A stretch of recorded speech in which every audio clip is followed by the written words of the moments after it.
I decided to try and do it as professionally as possible. So we got in touch with people who are on the border in Siret and Radouț and the other border crossings in Romania and asked them what was required. I got in touch with a GP in Dublin who works with a lot of the refugees that arrive in Dublin, and he was saying that a lot of the issues that refugees face, as we can imagine, are of course trauma.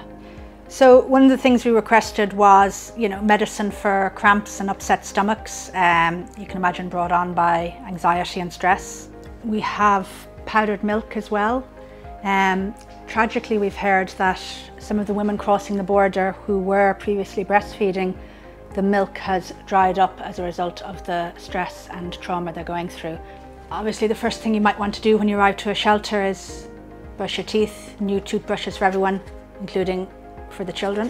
We've also collected blankets. That was a direct call from an accommodation centre in Romania. It's -5, -7 at the moment there, so you can imagine people crossing and they're really cold. As you can imagine, walking miles to the border and standing for hours at the border, people are arriving with blisters on their feet, bunions, maybe twisted ankles and so forth. So this type of medicine is really appreciated.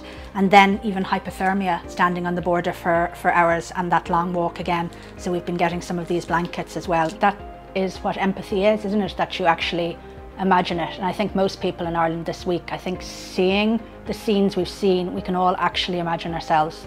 It's so close to us. I mean, it's on the border with my husband's home country. And there is that feeling that it could be any one of us.